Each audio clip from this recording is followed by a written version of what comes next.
put wood in here? You can get one of those static things that goes under your chair as a plastic thing. I have a plastic thing. Oh, that's why then. Oh. I think they need a discharger on them or something, right? Do they? You have one of those? No. I do not have any discharge. Hers. All right, are we on all the things? Looks like we are. I'm going to make sure that we got my 2 Facebook followers. Who will never Ooh, I'm going watch to post this on LinkedIn. Oh boy, the chats and subscribers only mode. Yes, it is. There's been a lot of problems with spam lately. I get that. Yeah.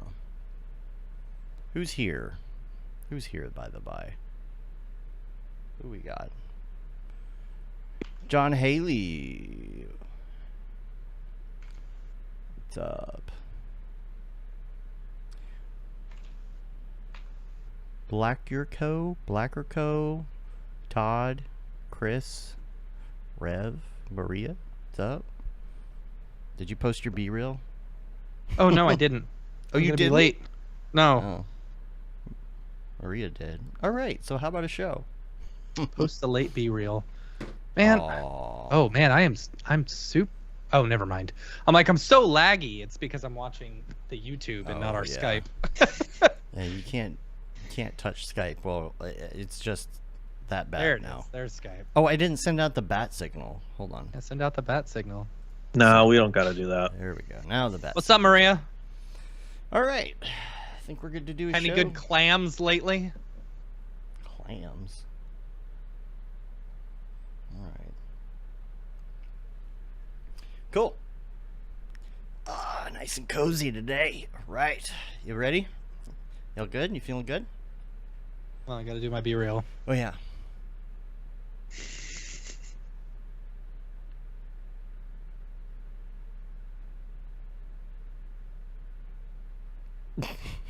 You have to hold it real still, too, because it doesn't take it right away. It doesn't. No, it's annoying. Yeah. Matt just do posted that late. Here we go. Plenty of clams, thank you. Ugh! I'll take the clam juice. Steamed hams. Steamed hams. All right, let's do this. Ready? Here we go, because we got a hard out. Let's do it. Wait, we don't clap sync though? No, right? don't worry about Oh, it. we're good to go. Yeah. All right. Nice Just and go easy with the flow. now. Yeah, go with the flow.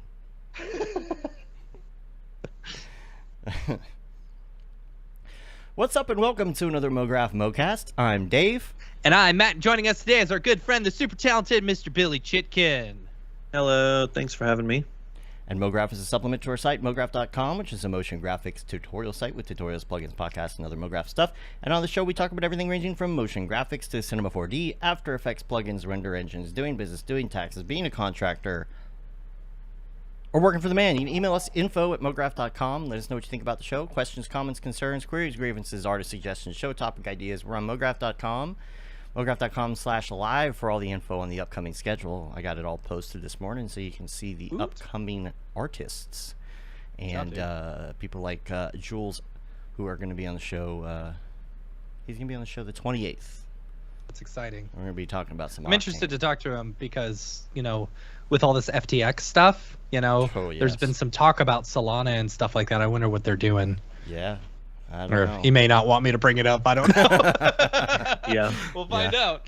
That's that'll be kind of a topic probably today on the show as well. Yeah. Talk about some of that and what's going on. But send us your questions. Send us ideas, whatever you want to hear about on the show. We're here to discuss the latest on technology and also to discuss topics relating to being an artist, because when you are sitting at your desk working, you probably have a lot of things besides just the tech that are on your mind. So we talk about all that stuff on the show. So if you have a particular topic you want to talk about, hit us up. If it's super difficult topic, we'll try and answer it. I don't know if we can, but maybe we can. Billy can. Billy can do it. That's true. Billy will do it. That's true. if it's Redshift related, or motherboards, or NVIDIA drivers. Yeah, certain What's things. the best NVIDIA driver currently?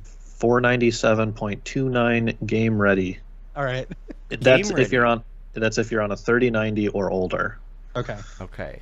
Do you got any 4090s? I do not have 4090s yet. How come been not looking. Studio? There's like a really weird memory issue that's been going on since probably January or February. With the 512 or higher drivers. What happens if each program that uses a bit of VRAM, when you close that, it doesn't release that VRAM back to your system. So as you multitask more and more throughout the day, you'll run out of memory. And by default, when Redshift loads, it asks for 90% of your VRAM, because that's just what the default preference is set to. So most people who use Redshift will run into this issue fairly quickly because that default, whereas it seems to not really affect Octane people much, because the Octane live viewer just loads like depending on what you have in the scene. It doesn't like ask for more memory than it needs. So I don't think it affects Octane people as much, but it's definitely a really, really common issue on the Redshift forum and the Redshift Facebook group and Discord. Well, I feel like I can only load a large scene so many times before it crashes, right? Like I leave it, if I'm going to edit something in my viewport, I hit pause on the viewer, make my change, and then I unpause it. If I have like I was working with a 45 million poly scene this week, and I could only load it so many times before everything crashes and I got to just restart Cinema. Okay, which version is the good one? 497.29 game ready. I'm way ahead of that one, and on the Studio version. It's pinned in the Redshift channel of our Slack. Oh, okay, cool. Because at this point it's so old it doesn't show up when you search. Like when you do the version history, there's like a different list for like it goes in like reverse chronological order. So you got to scroll a bit, because I think we're on like 520 something now. 522, yeah. I just opened it up to see which one I was on. I saw a tweet about some sort of memory problem like that. I think it might have been Liam, but I don't know if he was referring to that specifically or Cinema 4D or what it was. I just remember seeing something about that this week, but maybe that was his issue. Might have been. I know it comes up on Twitter a couple times a week, so I sort of lose track of who's talking about what, because like between Slack, Facebook, Discord, and Twitter, I'm like, I get pinged in a couple of these per I don't week. know how you get anything done. You're on all these things all the time.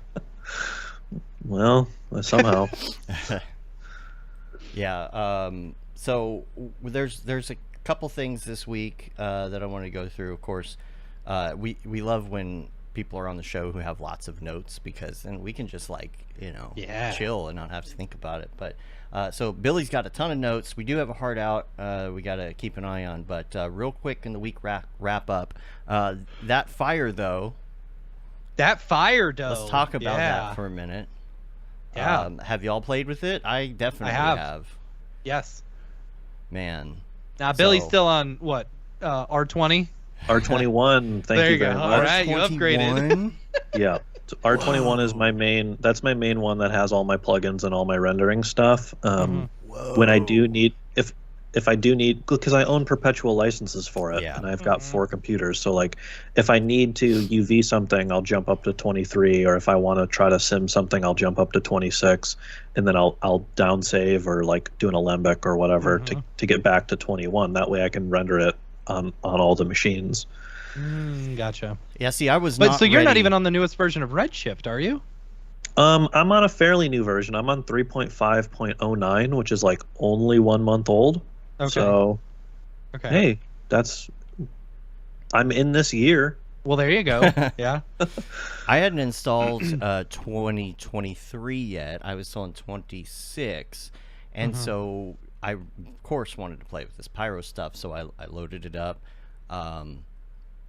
And for me to test it, because, of course, I'm using Octane, I had to just do the cache to VDB and then open it back up in the old version, which is not that difficult. I'm not ready to move the stuff over. I don't even know if there's an Octane version for this next one yet. So I'm just like, I don't think there is yet. Waiting, I specifically asked in the Octane Slack channel. I was like, hey, can we, get native support? Because apparently there's like, in your Pyro settings, there's a on, off, and cache or something like that, some sort of settings. And I think that you can set it to on, and Octane or Otoy should be able to use a tag with it, Now, that's what I've been doing, and this works amazing. Now, I haven't played with everything on it because I was using it for an actual like use case. I wasn't just like playing around or whatever. I'm working on like some scenes right now, and I had a feeling this was coming, and I was doing stuff with fire and pyro, and I'm like, if I time this right, I might be able to use the new Maxon stuff. It might not work, I don't know. So as soon as it was announced last week that they had the pyro stuff, I got on there, I played with it, I brought it in, I ran some tests, and it worked really well. And here now, so I haven't done the advection stuff or any of that. I've noticed there's a couple issues, like if you run a cache and then you run a cache and then you have to back up a little, and I don't know if it has to do with the cache or not, but if you take your sub steps back down, like say you go up to like 4 or 5 and then you take your sub steps back down to like 0, all of a sudden nothing will happen in the viewport anymore. Even if you reset cinema and you have to delete your pyro, not the pyro tag, what's the pyro thing it puts in there? Pyro driver or something like that, yeah. Whatever that is. I don't know what you would call that object. You have to just delete it and start over. Like, and I thought it was just a glitch, but then it happened to me multiple times after I went back down on substeps. But what is amazing about this, first of all, is it has the adaptive box or whatever that goes around it and all of that. That's rad. I had actually done a scene with TFD, which, by the way, can we just pour one out for TFD right now? Right. Here's the thing. Here's the only thing that I think that TFD might be able to compete is they've been working on multi GPU support for a while, supposedly. If they get that, I could see that happening. But what sucks is I just paid like $500 for a TFD sub like literally a month ago. Yeah, and so I had a scene built like that, and I mean that's the thing. TFD, like, it's been my jam. But this is just so easy, and it's so much easier to integrate. I did a little test just to try it out, right? I took that tag, I pasted it into my other scene, and I was off and running.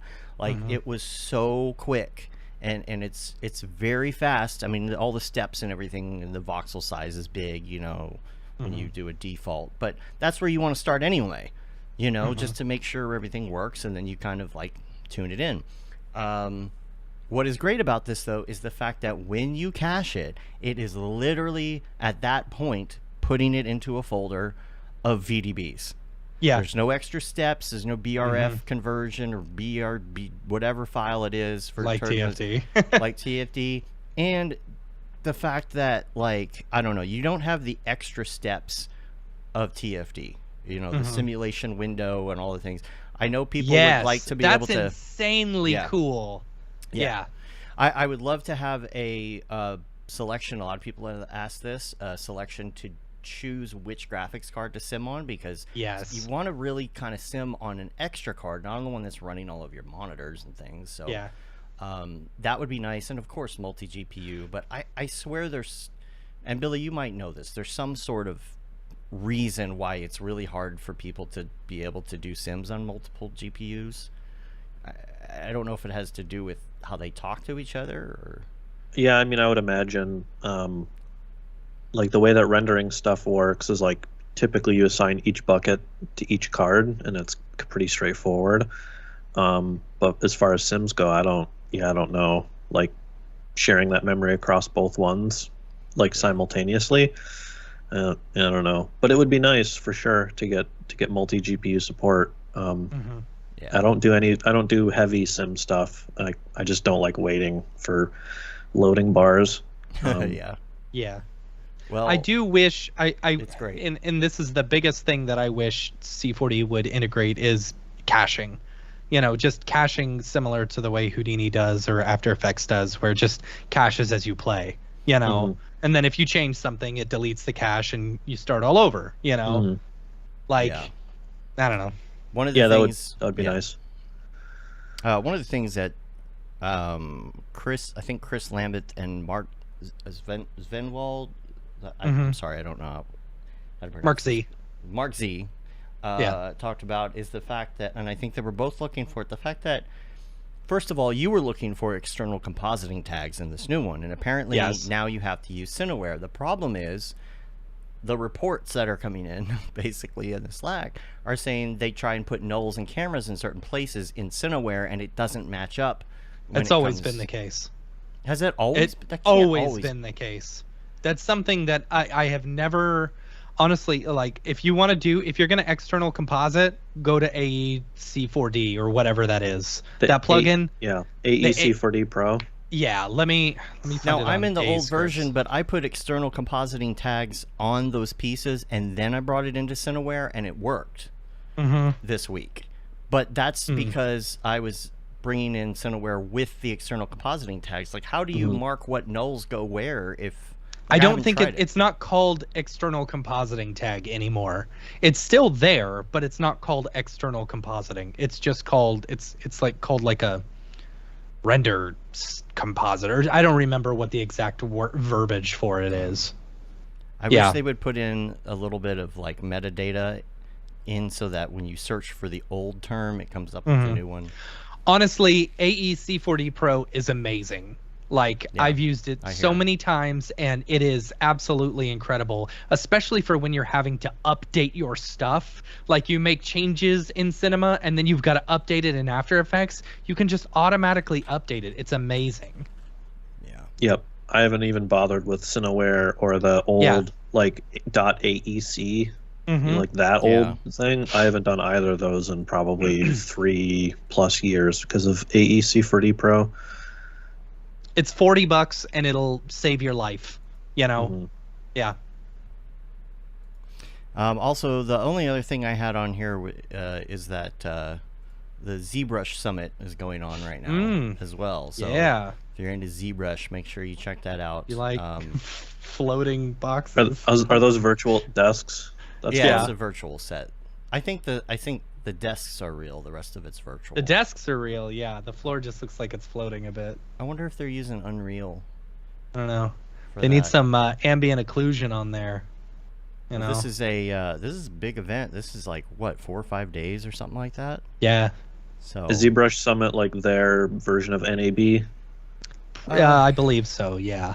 Yeah, I mean it's a big event. They do. I think it would be closer to their Adobe Max or something, You know what I meant. Like, it's days worth of presentation, like dedicated presentations and like probably feature announcements and stuff. Yeah. Yeah, I'm curious if they're going to do feature announcements. Yeah. I don't know. No clue. But I can count on one hand how many times I've used ZBrush. Like, I probably successfully. can too. Yeah. I try. No, maybe not one hand, maybe two. Definitely two. So let's get to some of your topics here, Billy. Number one, you were at Camp Mograph. You were an instructor at Camp Mograph. Yeah, you were. That was fun. Yeah, I had an amazing time. For anyone who missed on camp, I ran a workshop on. It's really difficult for me to name, but like one part storytelling, another part concepting. Really, just like how do I come up with ideas. And then set myself up for success in actually accomplishing and like finishing through on that. When it comes to personal work, client work, etc. So yeah, I had a lot of fun putting that together. As I always joke, anything that's worth doing is worth overdoing, and thus I had a 140 slideshow. Yeah, did you see Matt Zipper's comment? Did you miss the 50 slide presentation? But I think that would be fun to break up and do into some YouTube tutorial content stuff. I've been coming soon to mograph.com. I've been kicking around the idea of dusting off my YouTube because I don't think people really do tutorials on Vimeo anymore. No, they do them in 1 minute on TikTok. Yeah. Oh, well, it's going to be tough for me to do 1 minute anything. You have to like show them the basic. A lot of people will do like a TLDR version and say, here's how you do this, blah, blah, blah, blah, and they'll go through it real fast, and then it'll be like, link in bio, check out the full tutorial here, and then you have the full tutorial on your YouTube. So it's like, yeah, Billy, I'd like to see you with like that much, high energy TikToker. enthusiasm and stuff, doing like a quick 1 minute. That's not TikTok. me, man. Nope. Oh man. It would just be like it would just be you introducing yourself would be like the first minute of the TikTok. Right? Yeah, I couldn't even talk about the concept and why I feel like it's important, let alone any of the information to like educate somebody on the topic. I couldn't even get through that part in 1 minute. It would be like, and that's about who I am. Now on to the tutorial, and that would be the end of it. You'll have to do it in parts. You could do it. Yeah. You can do parts. Follow me for part 2. Yeah, follow me for where I part explain 56. What I do. Yeah. Part 56. Hey There you man, go. I did 3 sets of tutorials on Python scripting, and I don't even know Python. Well, there you go. Man. That's right. I So you forgot make about it, that. right? Yeah. Mm-hmm. Just pretend. Yeah. Yeah, but we appreciate you doing camp and everything. You know, Yes. it's such a great experience, and the instructors really make it, and really make the vibe and everything too. So we appreciate you being there. My favorite thing about camp is like we work so hard to get it all up and going, and then that Friday, after everyone's had breakfast, it's like that's the time in which we pass the torch to all the workshop instructors, Right. and it no longer becomes what we've created, it becomes what they create, Yeah. I love that, and I again, thank you guys for letting me be a part of that this year. Obviously attended the first 2 camps, and so going into camp number 3 on a different side of the experience was really cool, and seeing you guys progressing as a team and as a company, whatever you want to call it.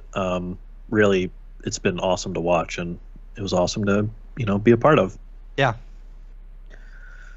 So I've got like copious notes from you here. I'm going to pull them up, but I figured first. But I mean, we're going to talk about AI and some other things later. But first, let's talk about your work and what you've been working on lately.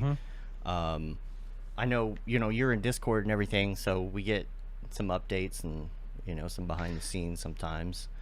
Like like the last time I think we talked, you were fully into the crypto art scene and stuff like that. And as we all know, crypto winter and FTX and stuff like that has caused some major badness in that part of the world, to say the least. So are you still 100% crypto art, or are you how you survive it nowadays?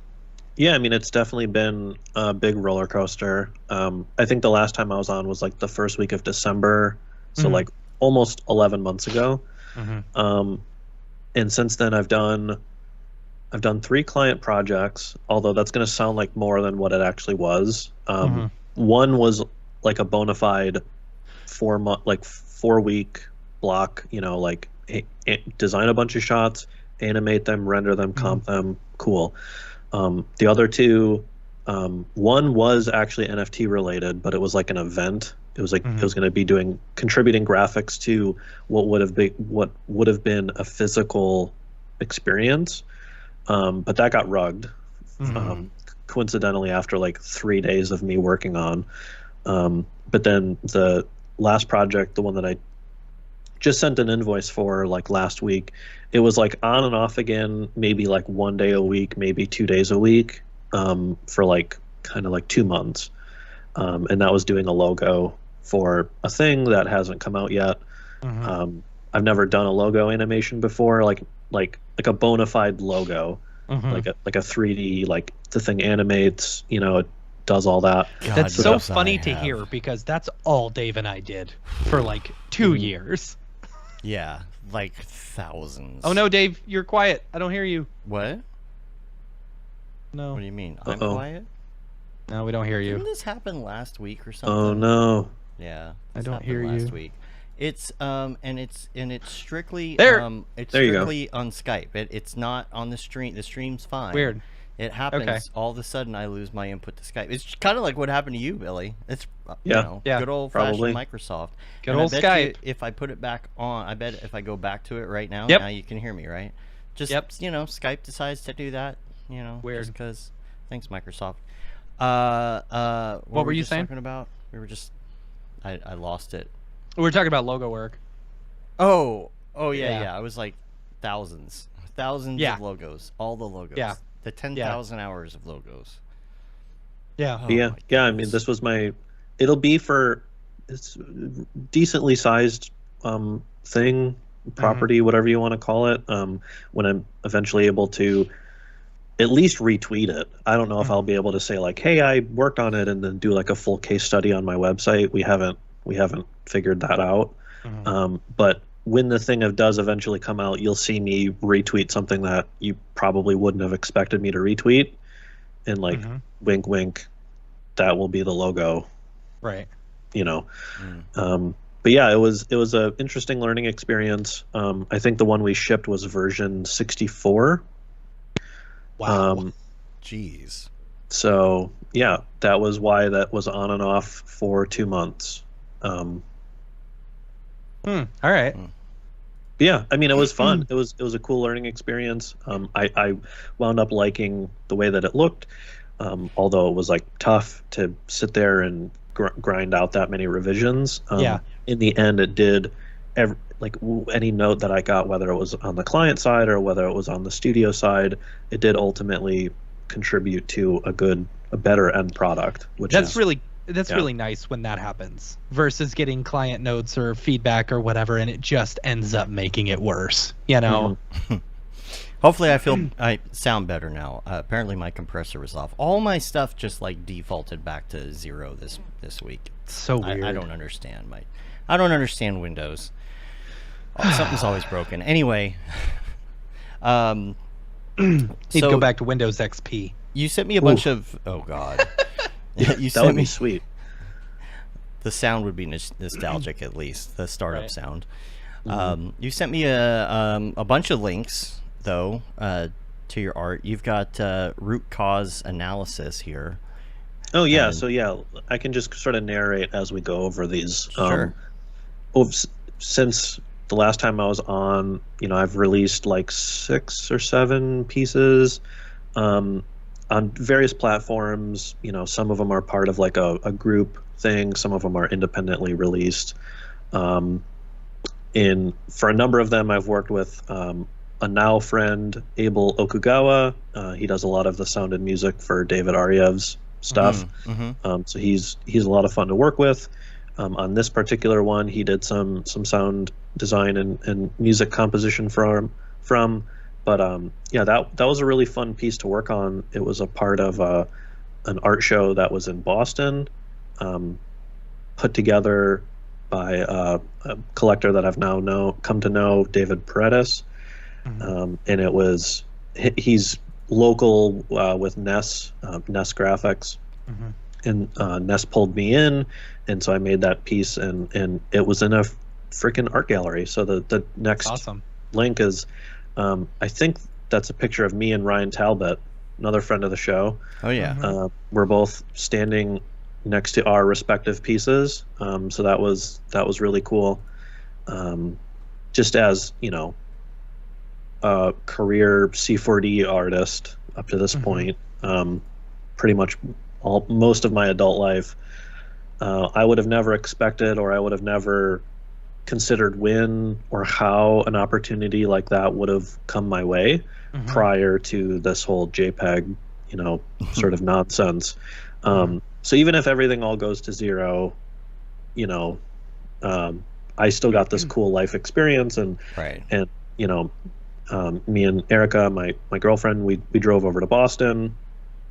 So we did a little road trip and got to go see that debuted and exhibited in an art gallery. I mean, it's a smaller place. It's like maybe 1,000 or like 1,200 square feet. So it's not like I wasn't in like the Museum of Modern Art. Right. right? Yet. You know. Yet. Yes. Yeah. But yeah, it was really cool, and so maybe this is one of the later on talking points, but I've recognized and appreciative of like digital art starting to find its voice within just art. Right. Mm-hmm. You know, For sure. Obviously you've got your great headlines of like, people doing the $69 million sale at Christie's, and I know later in the links I've got some other maybe lesser known, but in my opinion even cooler examples, or like we're sort of crossing through it's motion graphics and then the traditional art world, and those two sort of all coming together. And so yeah, I mean, I don't know, what do you guys think, like prior to this sort of spotlight being shown on us, what do you guys think the coolest mainstream application of like what Mograph was? Because to me, I think like show or movie title sequences. I can't think of a better example of what like a normal person on the street, how they may or may not encounter what we do, and if they even care about it. Or like commercial like, graphics or something, commercials. Yeah, or like VFX shorts that people do, like either on YouTube, like similar to the Corridor Digitals or the Freddie Wongs or whatever. That's the big stuff that I always associated it with. Because you can mention something like that to any random YouTube watcher or someone who goes on Reddit or whatever, and they will have seen that stuff. Like the what is it? The Boss Town Dynamics. Yeah. I mean, you mentioned that to just about anyone, they'll know what you're talking about. And half the boomers will think it's real. Yeah, like the bowling machine. The bowling Tom machine. Coben did. Oh, did you see the actual bowling machine that someone made now? No. And I 100% guarantee it was based on Tom Coben's original thing. Well, there is a bowling machine. I actually worked on a project years ago for the whatever it is. I forget the name of it. The National Bowling, whatever. They're located here in Arlington, and it was interesting. They had like a $100 or $200,000 bowling machine at this little place with like these pristine bowling alleys, and I didn't get to see it in action, but I was like, I wonder if it like looks like what Tom made, yeah. But I think what we've learned over the last couple of years with crypto and all that is probably that at least we can get some recognition out of this as far as the industry goes, right? Like at least, if anything, digital art has a place now after all of this.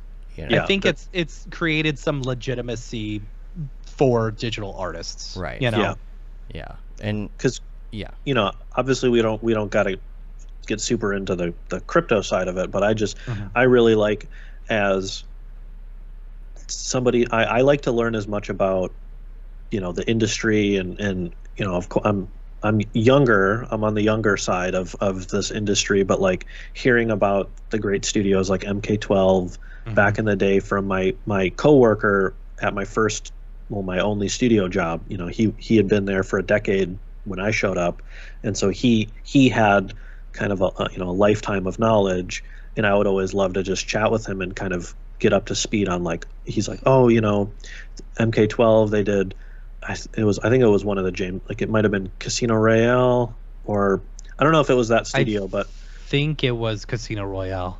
But yeah, so for him, that was like the breakthrough of like when he thought motion graphics could break through to the mainstream. And now there's like an Emmy for title sequence, best title sequence of the year, and so that's where my head goes in terms of prior to crypto art getting whatever spotlight it's gotten. Quantum of Solace. Okay. Quantum of Solace, yeah. Right. So, yeah, I again, for me, having gotten a small taste of this experience on my own, having gotten to release a piece of art in that art gallery, and I'm just a dude, right? and so I think opening this door, getting our field into this whole new art industry has been really awesome to watch. And of course, it's not a guarantee for anybody who tries to break into this stuff, right? And obviously there's a lot of bad stuff that comes with the scamming and rugs and all this, people losing money and whatnot. FTX. So I'm not trying to say this stuff is perfect, and in some cases probably people should go to jail if they've done bad things, but crappy stuff has happened in art before, and it's going to continue to happen. But at least I feel, hey, keyframes, we're here now. Right. Yeah. We got our own little corner of the sandbox. Yeah. We've established our foothold, and we can just keep it moving. And people happened, so People's still around. Yeah. Yeah. Still making art. Not doing client work. That's for true. Yeah. Yeah. And the FTX stuff, I mean, we don't even have all the details, obviously. This is like happening in real time right now, but it's like these crazy things going on. Like now he's tweeting out random phrases and stuff. Or words. The whole or thing's letters, wild. like code. What is it's gonna make a killer movie. So yeah, we're gonna get a version of The Big Short. Yeah. Exactly. It's the new Enron. Yeah. Right?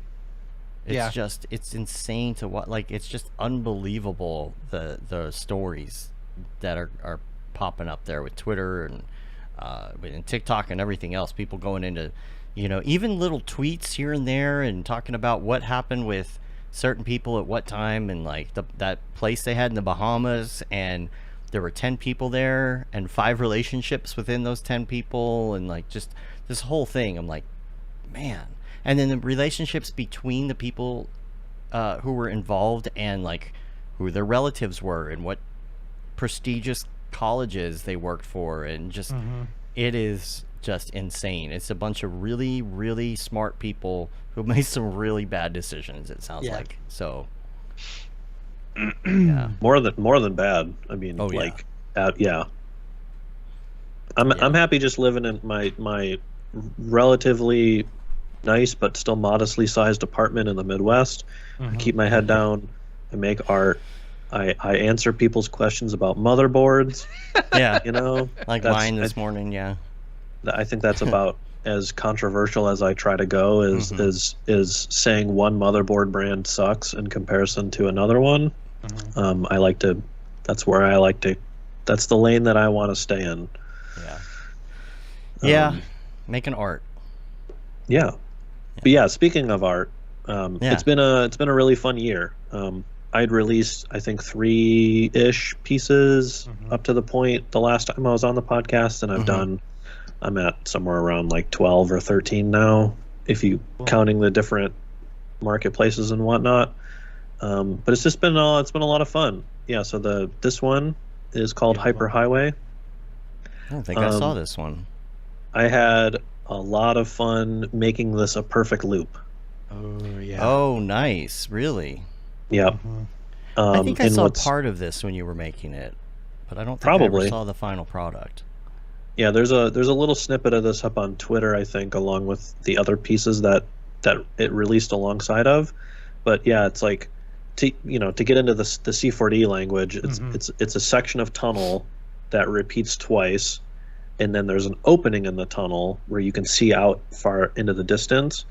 And so one time through the loop, it's a city in the background, and then in another part of the loop, it's like an industrial section. So if you look really close, it's like 2 tunnel and then a background and then 2 more sections of tunnel, and like the road also curves a little bit. And so the perspective changes. There's always that dilemma when you do like an infinitely long hallway that loops of like, what do you do about the horizon line where all the lines converge in? And I was like, we'll just throw this whole thing into a bend deformer, do a little bit of math to make sure that each segment snaps and aligns with the right. Because again, another thing here is like how based on how long the section of road is, how much did the wheel turn. So I would want to make sure that the wheel would turn the right amount. Even though it's got motion blur, if you were to pixel peep it, you might be able to catch the exact frame it loops on. But like I wanted to get it at least close enough to where under a reasonable amount of scrutiny, maybe not extreme scrutiny, but a reasonable amount, you wouldn't really be able to catch your eye on where that looped. Because I've never seen a car, like a full-blown car animation loop like that. I've seen like ones where it's like at a static, like a 3/4 angle, and the car is just like driving, and you're seeing the background like parallax behind it. Which, you know, not to downplay that, but like I was like, if I'm gonna tackle a car shot, this is how I'm gonna tackle it, and I'm gonna stress myself out, and I'm gonna stress my computers out as much as possible. Yeah. Oh crap! What was I just gonna ask you? Oh man, now I don't remember. I had a good question. Anyway, we'll just go on to the next one. I don't have the title of this one right here. This is let's see. Oh, that's funny. Untitled City Shot.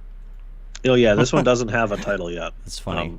This one's not out yet. I've finished it. I did a little bit of sound design, you know, found a royalty, you know, stock music track, and then grabbed some, like, you know, air whooshes and like some distant city construction noises, and so I've been layering all that together. And again, this one, lots of people render cyberpunk cities, but I've never seen anyone do a looping camera animation like this. So the 40-second shot, we orbit all the way around this central building, and all the flying car traffic, all that loops, and so that's like when that loops back around, everything's all frame accurate, and all that. Did you tell me you used AI to create some billboards in this? Yeah, yep. And so we'll touch on that in some of the future links in my notes. But yeah, there's a lot of signage and a lot of billboards in that scene, and so like I'd say it's like a 50-50 mix of, like, you know, your stock vector, you know, cyberpunk logo, whatever, and then the other 50% is just stuff that I've come up with, like phone advertisements or like billboards or like you know, a robot beverage, you know, commercial, just like your normal sort of filler Times Square New York kind of vibe. And yeah, I think as far as for me, I think that's a really practical use of AI. Not really not really expecting it to do like a hero image where it's like everything you're seeing is a chunk of AI, but it's just like little sprinkles to add a little bit of filler and just and sort of add detail, just to help you out too, you know, so you don't have to. Yeah, I know what I was going to ask you earlier. It was about the wheels. So you really turned the wheels at the correct speed? Yeah. So I use a car rig.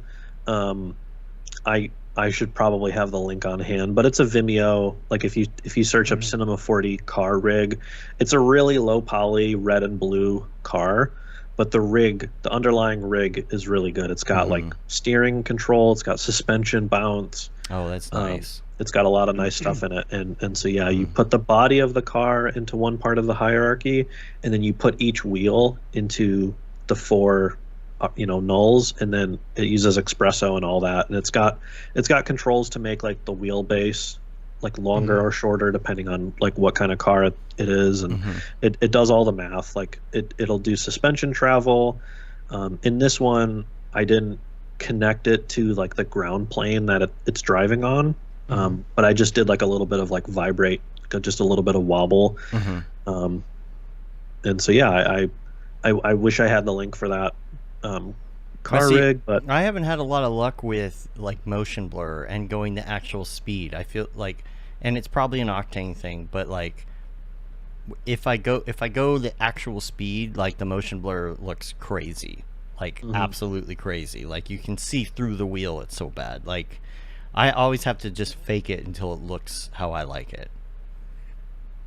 Yeah, I'm gonna chalk that up to an Octane versus Redshift thing.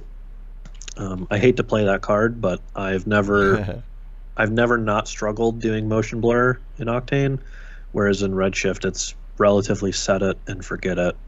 That's the So, only place I've really had a problem. Is this it, Billy? I just posted it in yeah, the that's chat. it. Yep. The It's a Gumroad. It's a cartoon red and blue car. Yeah. Espresso Car Rig C4D version 2 Gumroad. The username Mateo for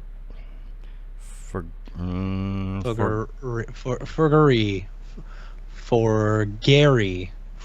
try it. FORGHIERI for those who are listening and want to type it in.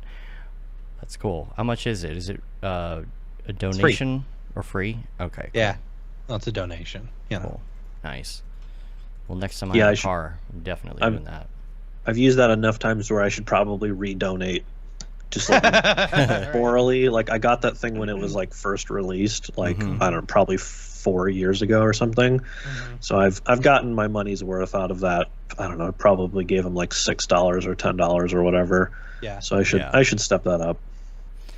Now, as far as other AI stuff, we've been hanging out in the Discord. I know you've been using Stable Diffusion. I was into Midjourney. I still am. Version 4 is great. Like, it's amazing. But I have been playing with Stable Diffusion as well. I know you use a different build than, like, me and Mark do.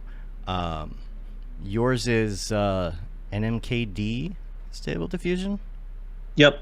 So if AI art's not your thing, because I do want to be relatively inclusive for the people who aren't fully into this, or and I'm not going to downplay the concerns if you're on like the illustration side of the art world. This is a game changer, and I'm really only caveating that because like it might be 6 months or 12 months before there's no more 3D modeling, or at least I don't want to say no more, but like to where like 3D or AI can do what we do as 3D artists. It's just a matter of months. I like to think about it like, so you can use Volume Builder to very easily build something and then use Z-Remesher to remesh it, instead of going through and actually like remeshing it yourself, it's the same, it's the same type of idea. It's still going to be a long time before anybody is going to be replaced. Like, I understand the whole like models thing, but like you still need somebody to tell a story. And have you ever seen an AI generated script? Yeah. Like, you need someone to tell a story and to be able to set up the shots and art. But isn't that what we are as artists anyway? Like, the essence of us is still there. We just don't have to do the stupid technical things that we didn't like doing before. Yeah. Now we can be directors of photography. I mean, it's going to open it up to a whole new audience who, can do things a whole lot easier. Well, what's going to happen? The After Effects being able to bring in, 3D files natively now, I don't know. I think what's going to happen is AI is going to be able to model stuff and texture stuff, but it's not going to be able to weight paint for a while. Yeah. Because like, how do you judge if something's weighted correctly on a rig? So, interestingly, people always say like, well, AI or like autonomous whatever, not even just in the art world, but like this autonomous stuff should take away the jobs that we don't want to do. Right. Like rotoscoping. Right, Jetson but like style. But conveniently, I think the things that we want to do least as 3D artists are, at least in my opinion, still the safest parts of the pipeline. So that's kind of funny. Like it went backwards. Like right now it's really good at like making the desserts and the sweets, but it's not good at the vegetables. Whereas we wanted it to be all vegetables, and so that we could just eat candy all day. Yeah, that makes sense. But I mean, it's definitely helpful. I mean, it's not. There's no way you could like have a client come to you and you just type in all the things you need and then AI spits it out right now.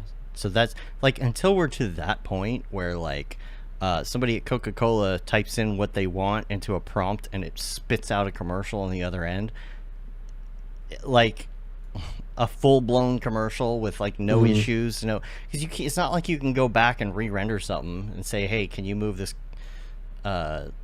Coke bottle over here and re-render. That's I just don't feel like that's coming. Like, you see all these previews of these things on TikTok and wherever online. And the question is, how like, art directable is this? Right. You know, like, you can create a cool product, but like, how art directable is it? You know, if clients need changes, exactly. How can you? How easy is that?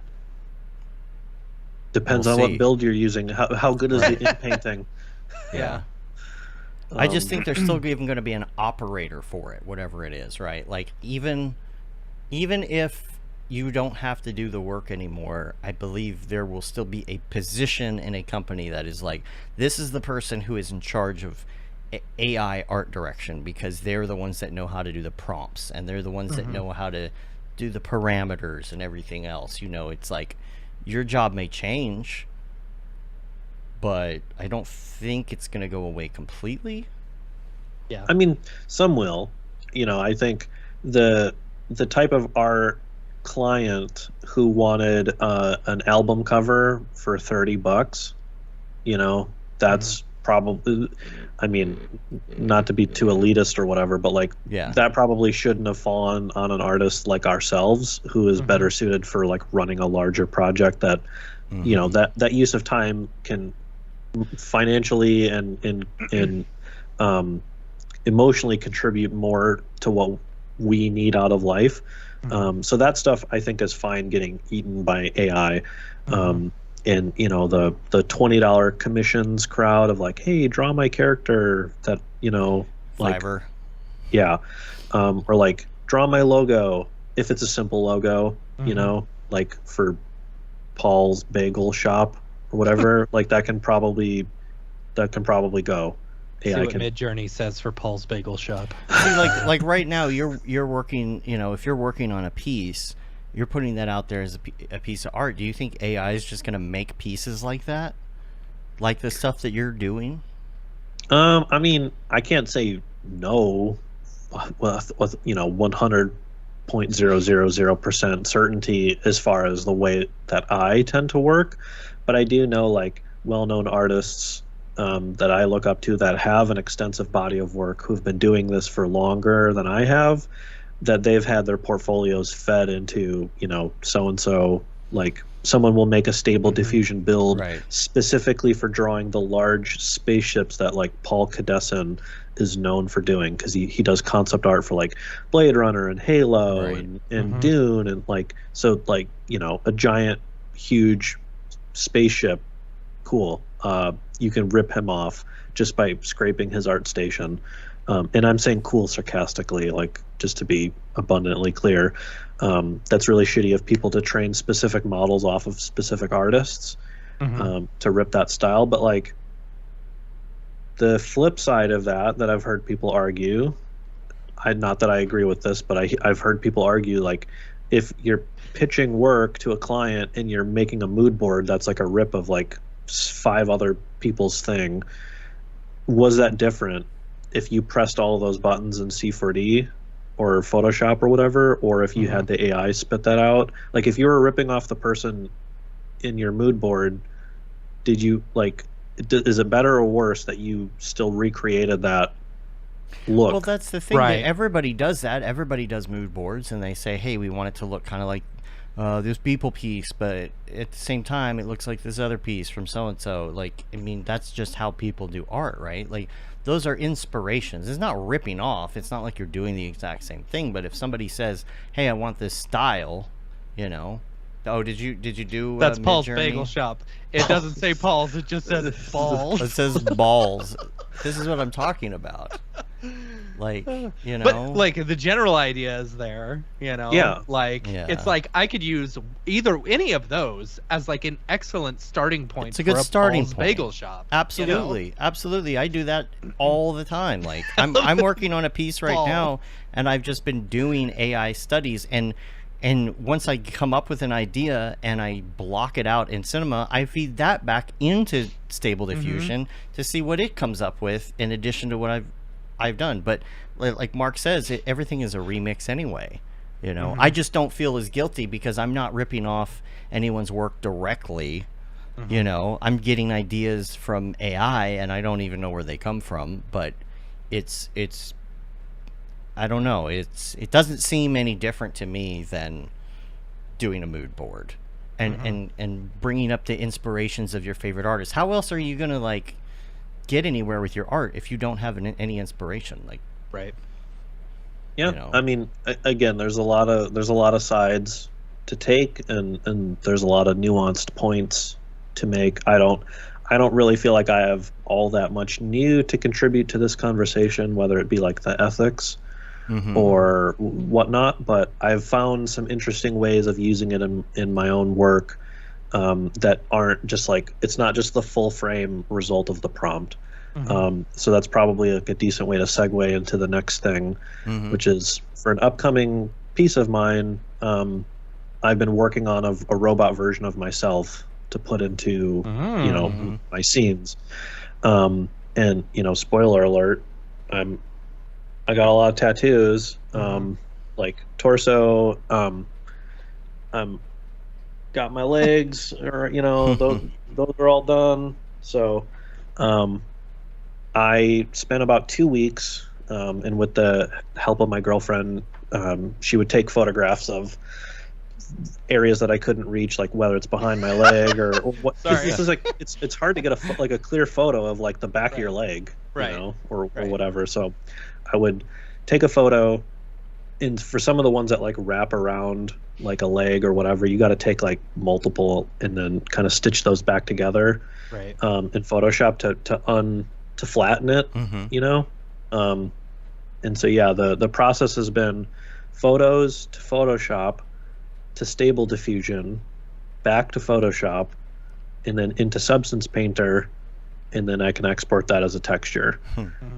So I recorded a little Dropbox video, just sort of thumbing through kind of that quick process for one of the pieces on my leg. It's a Godzilla. So yeah, like just kind of thumbing through those. That's like my actual leg. And then we hop over into Photoshop, where you gotta kind of mask it together, rebuild it in pieces. Yeah. Basically, I've been, my friend Patrick was like, you should just scan this, and I was like, but I still need it as like a flat image. I don't want like tiled islands all over the place.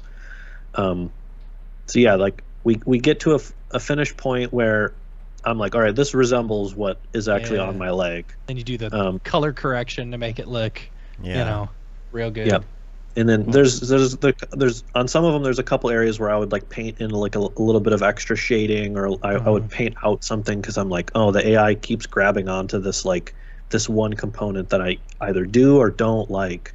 In the case of this one, I ran probably like 200 or 300 iterations of this, because like there's a lot of different pieces to this. That is to this so one. cool. There's a lot of different pieces. There's like Godzilla's face, his body, both of his arms, and both of his hands are visible in this one. And so then I would wind up stitching together probably, I don't know, anywhere from like 5 to 10 different Stable Diffusion ones, where I'm like, oh, I like this lightning bolt, or I like this hand. And I would basically paint all of that back together. Does it then make you mad that like your tattoo isn't like the one that you chose? No, I mean they're each their own thing in their own right. I mean, RoboGurnge has a little more robo taste. I wouldn't say that. But then eventually it makes its way into Substance Painter. That's so cool, dude. That is crazy. Man, that's a lot of work, dude. Yeah. And so I did that like 20 something times for all of the tattoos that I have. Oh my gosh. Both legs, my torso, and my arm. So what's on your torso? And the matching boxers. those are cut off sweatpants that I've There are dozens of us. Dozens. Man. Gosh. And so what are you doing with this though? What's the next step? So the next step is it's going to get put into a render. Okay. Of course. So I'm working on. I got a shot already, and it should be. I think it should be the next. Talking about the previs thing. Yeah. Oh I yeah. got it Okay. So loading. Cool. yeah. So this is. Oh wow. You know, as you do, you're like, hey, I want to make a 3D Wow. scene. Like, let me prompt something. Oh, So yeah. this was over the summer when I was using Midjourney before I got Stable Diffusion. So I was like, what does a workshop, like a model making workshop, look like in this world that I've been building? So I got a bunch of words to like describe like cluttered tools and like mess and whatnot. Something Raphael Rao. Right. Yeah, I mean all kinds of stuff. It's my favorite thing about like AI art and stuff. Like, if you look at any of those things, you can't point out exactly what they are. No. But But if you look at it as a whole picture, Yeah. it's like, okay, like it's clutter, it's whatever. But to like, It's like a dream. right?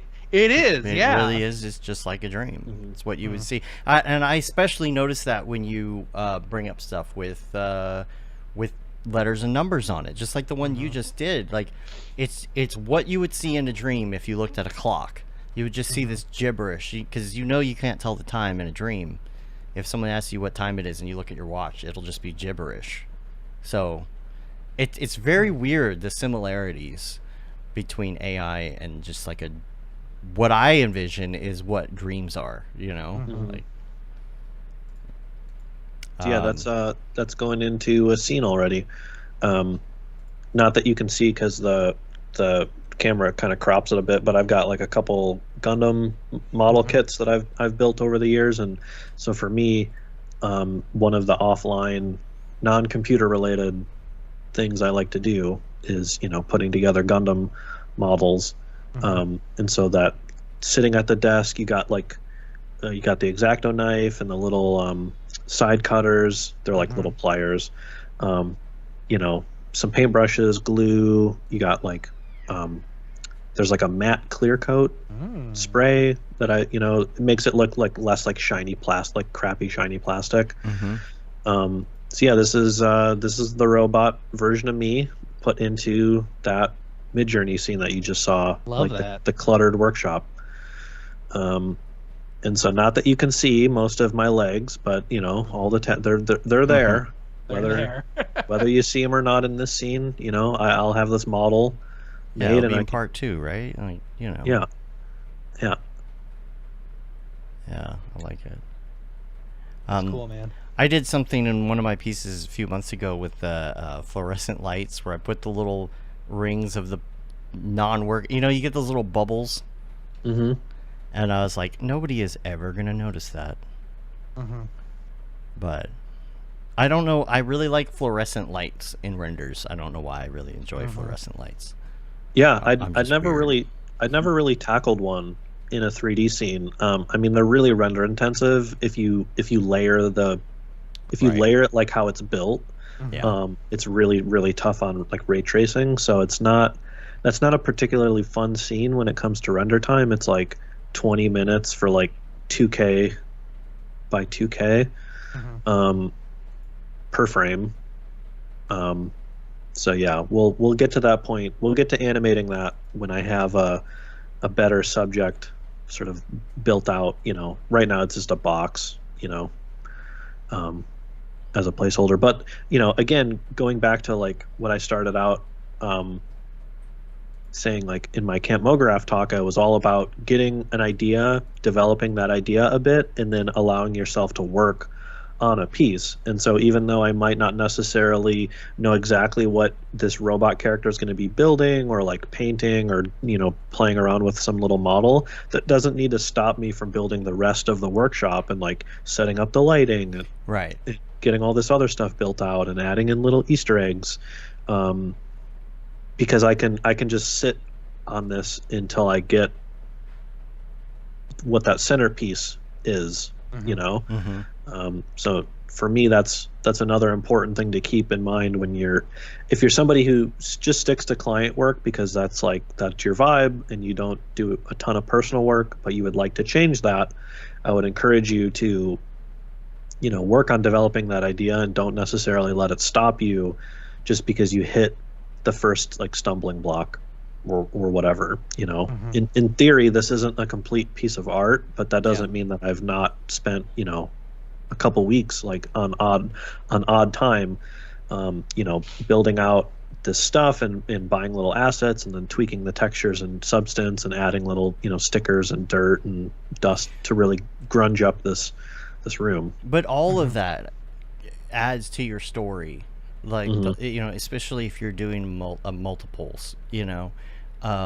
I've done a couple that are supposedly in the same universe, right? Like a couple renders in the same universe, and every time I do one, I come up with these ideas of what this world is and why. And I'm gonna, I'll add one little thing here. Oh, I'm gonna put a sticker on this thing. Well, why is that sticker there? And my mind starts to wander. And I think a lot of people think that when people do a series of renders, they have the whole story figured out already in their head. But I think that, like for me personally, I'm constantly evolving my own universes. And of course, it also helps whether or not, like, coming up with those stories as you go is what helps you decide if you want to do more of these in the future. Because if you can't think of anything else good, then maybe it's time to go on to a different subject. But like, your tattoos, for example, I'm sure tell a story on your body. So like, what do these tattoos say about this robot and why, and the whole, like there's so many possibilities. And I think some of it has to do with the fact that we sit in front of it for so long. I'm sure you've put in a ridiculous amount of hours into this, so certainly there's plenty of time to think about this robot's backstory. 100%. And I'm kicking around multiple ideas for different pieces like that I haven't even touched. When you're in the shower or you're driving to the grocery store or whatever, like you get that little blast of an idea and then you jot it down in your notes. And then you come back to it a couple days later when you're sitting in bed with the laptop right before you fall asleep, and you're like, oh, like, okay, I just got the next part of that idea, and then you jot that down, and then like over time that builds into something that can justify you spending a good chunk of time on. Right. Yeah. So I've got some CCTV footage. I don't know what this is. Oh yeah. So on the TV in the background of that is going to be like a little news broadcast of like a news whatever. And so in Stable Diffusion, I generated like CCTV of like a bank robbery. Backrooms. and I took the robot from that first piece that I showed you. I ran him through Mixamo and got him a couple little animation cycles, and rendered this, and then comped the robot to look, added a bunch of blue fringing and a bunch of grain and messed with the frame rate and all that and made it look harmonious. So yeah, that again, this is another little fun use of AI. Like I just generated two still images, the one the hallway and then the other one that's like in the actual, I don't know, lobby, whatever you'd call it, of the bank. And we got a little bit of robot crime. Yeah. And that's just a little background element. I mean, that could serve as its own little, Instagram post or own little Twitter post. Yeah. Gosh, like I didn't think about it before, but man, doing backrooms with AI, I bet would get very scary. Yeah, that's a whole little wormhole of internet lore. Yeah, backrooms are creepy, man. I don't know if you've seen a lot of them online, but like, you know what I'm talking about, Matt? Backrooms. My daughter's way into it. It's just like it's familiar. It's places you've never been that are familiar, that are empty. Like, imagine you're in an empty mall. Okay, and it's an abandoned empty mall and nobody's in there, but you can't get out and it's infinite. And then the rooms are very nostalgic, almost like beige 80s. There's random objects and places, maybe a scene that looks like a swimming pool scene, or maybe some, like being in an empty Dillard's with no clothes in it. Like a department store but It's a very weird, familiar, and I think that's why people get creeped out by it. Like, it's almost like nostalgic, but it's creepy. Mm-hmm.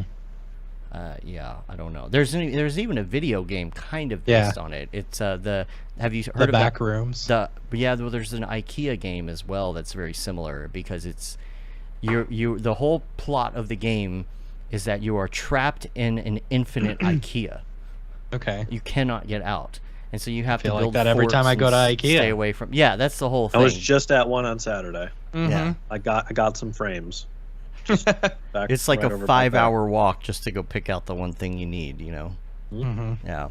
Anyway, but you did some other explorations too, the ones we were talking about with the posters and stuff. Yeah, so I think these next couple links are closer up, just screenshots of like the so like in the city piece I've got billboards where I've got like a sign, you know, like whatever cyberpunk generic looking sign, but then animating animating a simple gradient, like a texture overlay, you know, like just to add a little bit of color to that logo. AI is really good at making like washes of gradients, and like some of those ones up above look like a little painterly, but and then like those are pretty cool, and you can just put that in like a color correct node and then like just slide the hue slider so it like colorama like, you know, cycles through. And that's like that looks perfectly good as like a sign, like a a building sign or whatever. Next one are like some little like faux movie posters. So I did like a bootleg Godzilla, and then like a, you know, some Robo Lady, you know, like a beer commercial or whatever. Again, just Metropolis. Yeah, just generating filler, you know, and it's you dig through an old Pinterest board and you're like, oh hey, like here's where I pinned a bunch of Art Deco, you know, things, because like this is however many years ago and I was listening to electro swing, the music genre, and I'm like, oh, like okay, this is an art style that I'm kind of vibing with because it reminds me of the album art of this band or whatever. So yeah, just I think throwing together little background elements, and then just layering that together with like stock vector graphics, you know, or just like popping onto font and just like coming up with some, you know, new typeface. I don't consider myself super strong on the typography or like graphic design side, so this is for me at least it's helping me tackle that.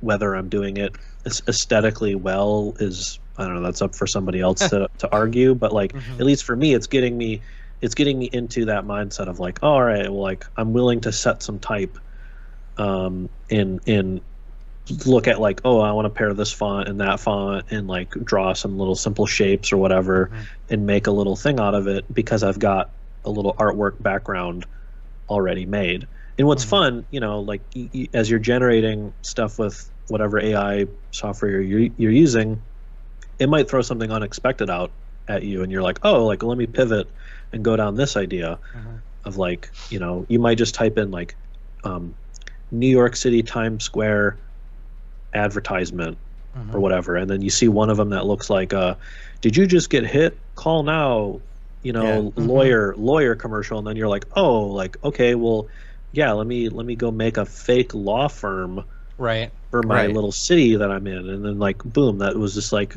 a little idea that came out of nowhere. That's the thing. That's exactly what it is, man. It's all the little ideas that happen from being able to just brainstorm with an AI. It's amazing. For me, it's been a game changer as far as like making stuff. I had some weird hurdle in my head that like I can't base anything I do on any real person's art or influence or inspiration because that's copying.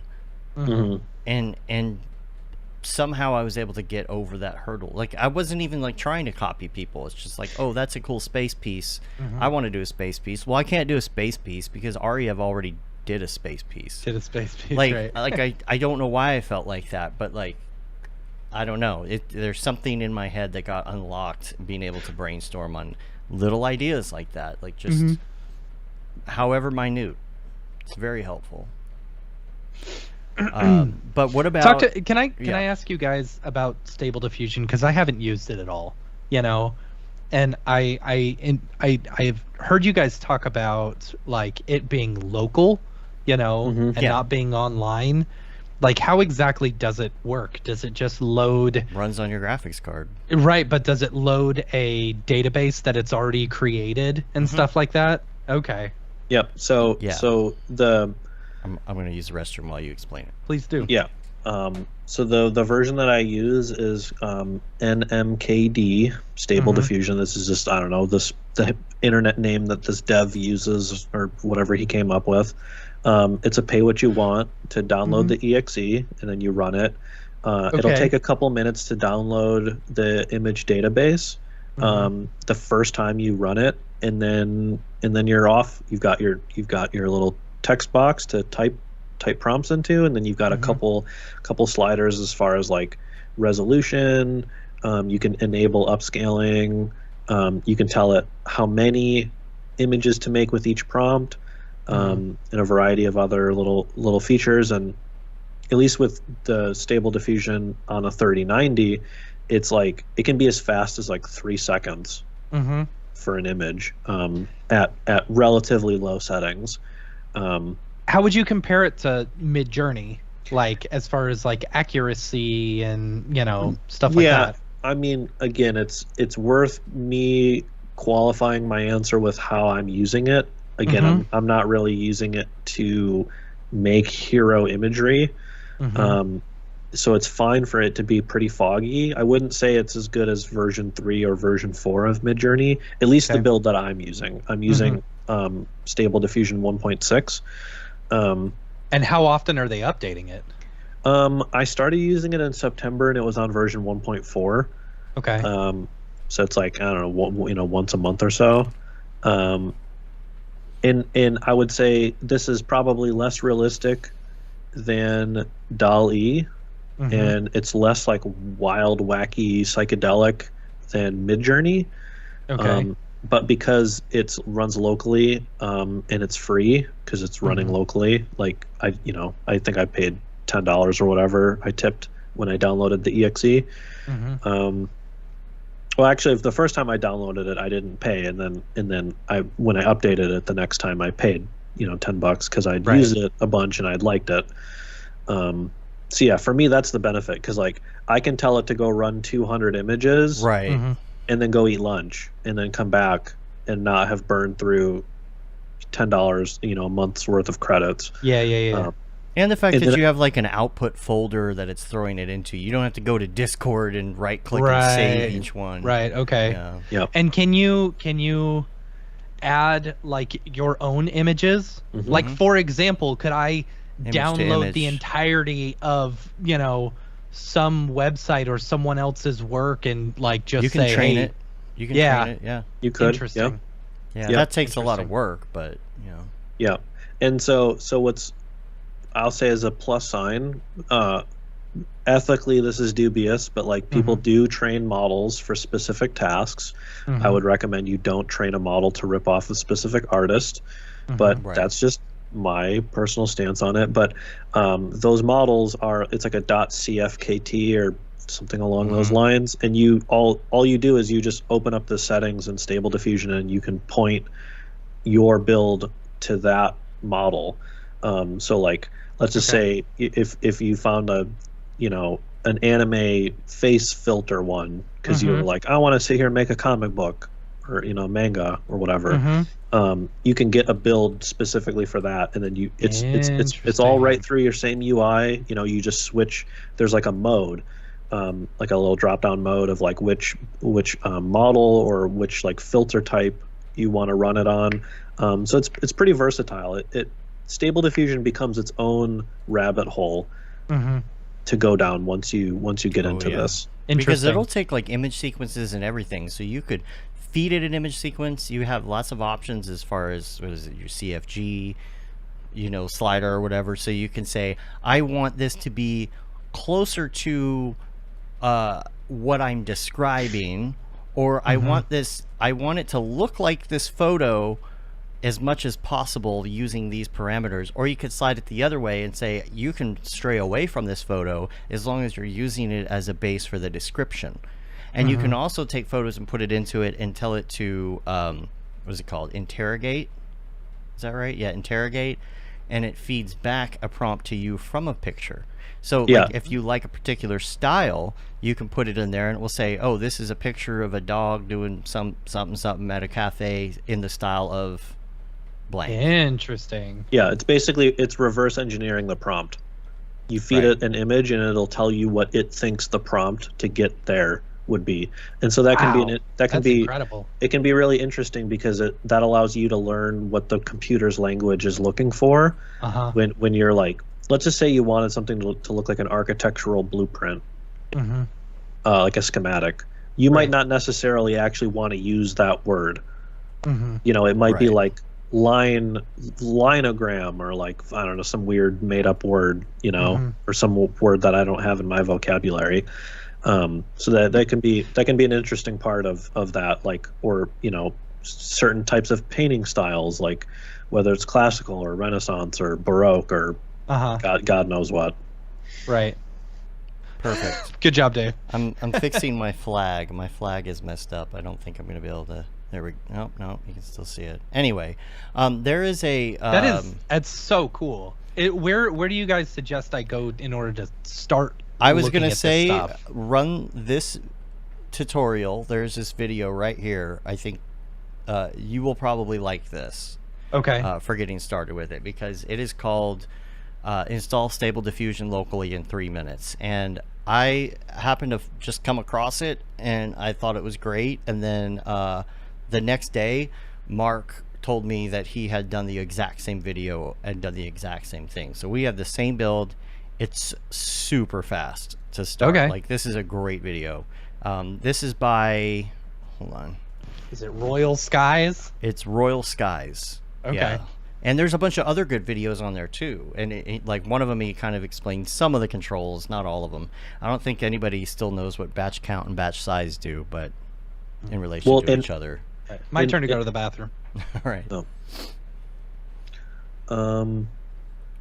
Yeah. So yeah, AI, it's probably coming for most of our jobs at some point this decade.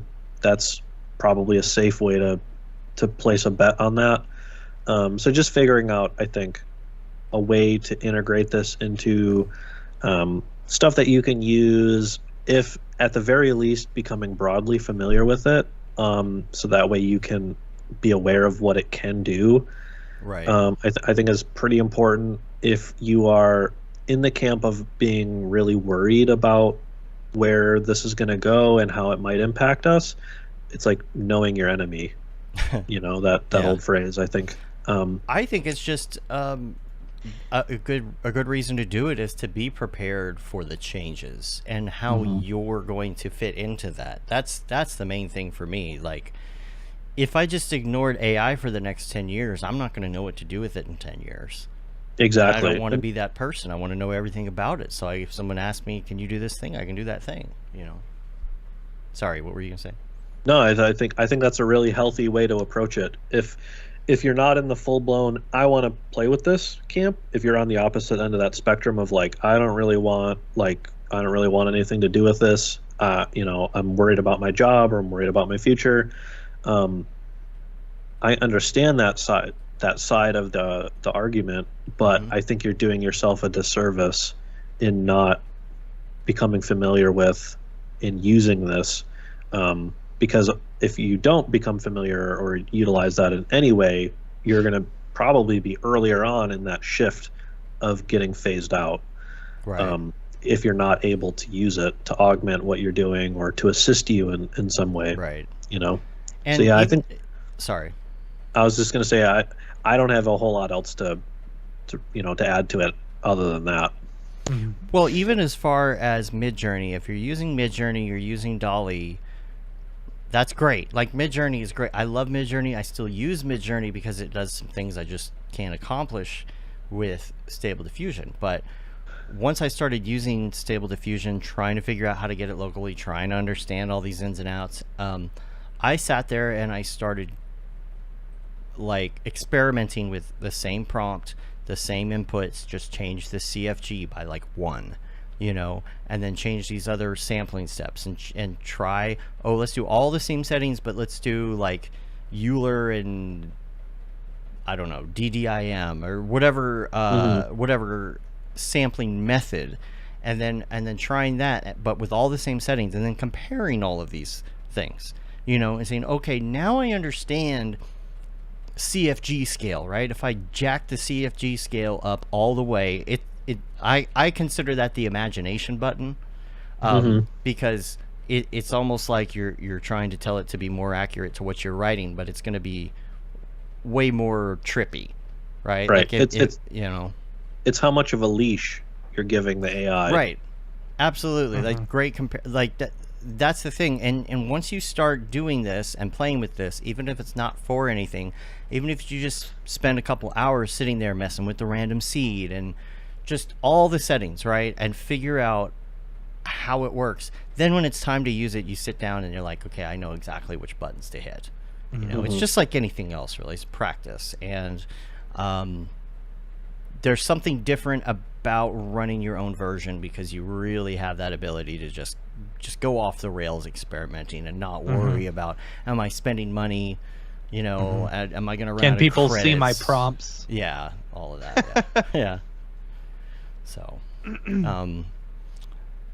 anyway, That's cool. Yeah, that's very it. cool. I'm gonna give it a try. yeah. Heck yeah.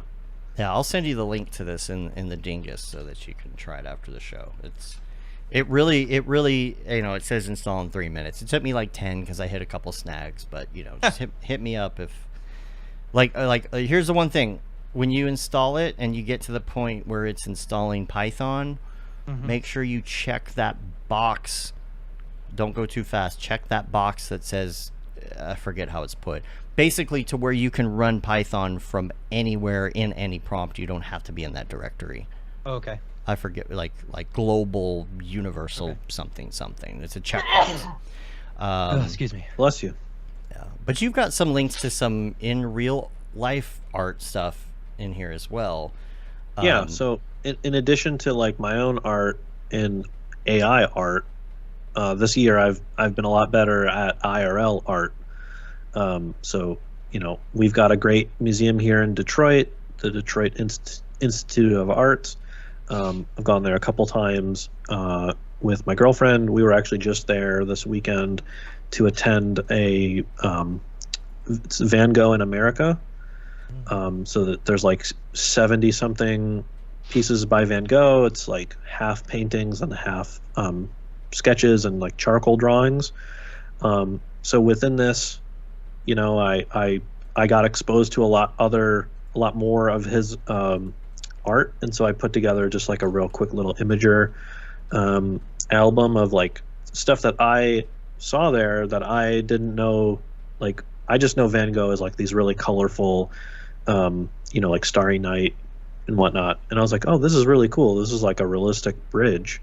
And so for me, that I triggered this thought of like, or this dilemma that maybe some of us this might resonate with, of like, what is my style, or like, do I even have a style? Right.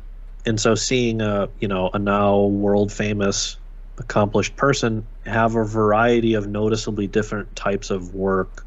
This might sound super obvious, but like, I went to a community college, you know, I didn't go to art school. So I don't have a lot of this knowledge unless I just like stumble across it in the real world, you know, by going to a museum. Because like, what am I just gonna like Google famous oil painters?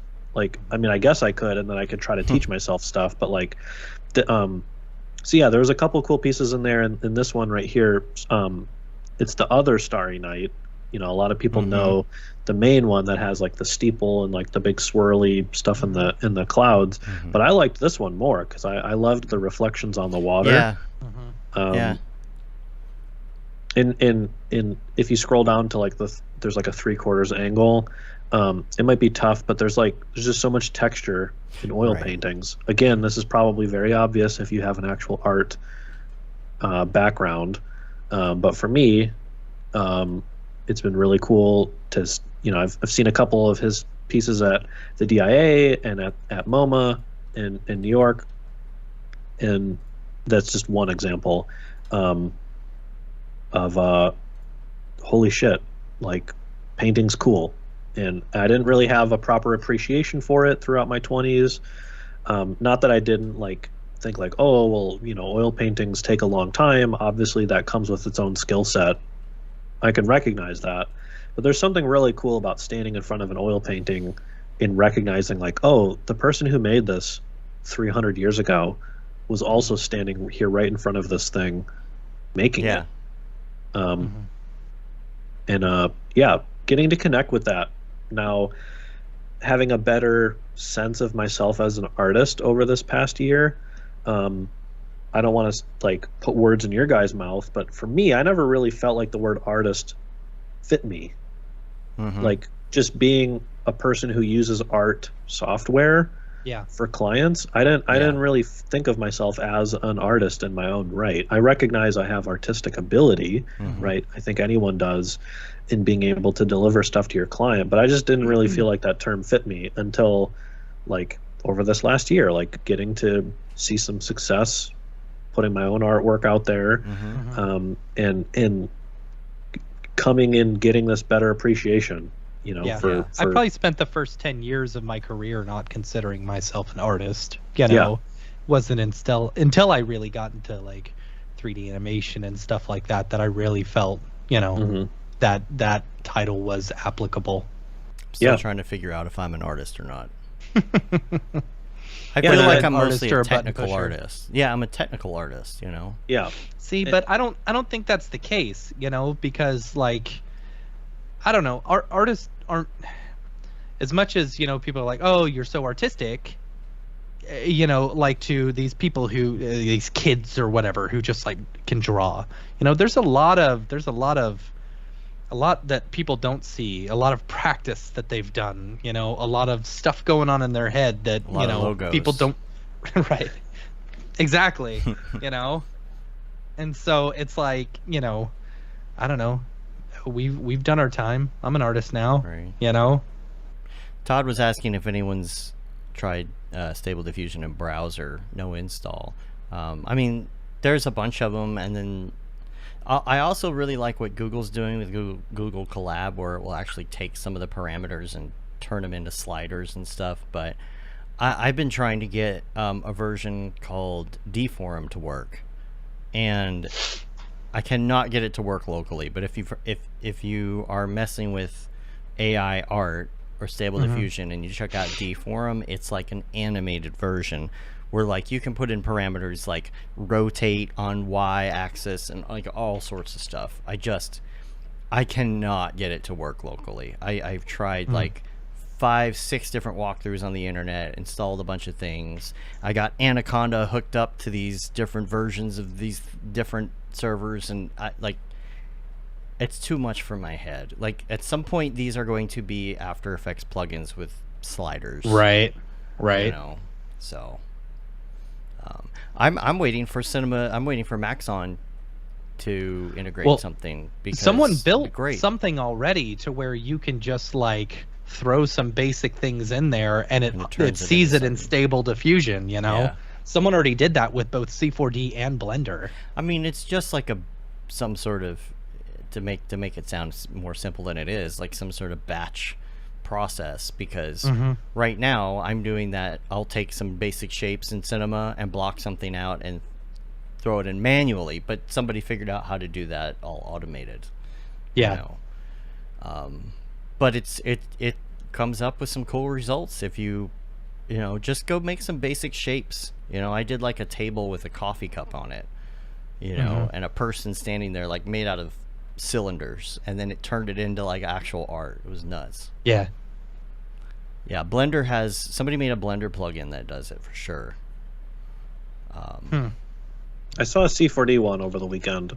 It was running a Stable Diffusion within C4D.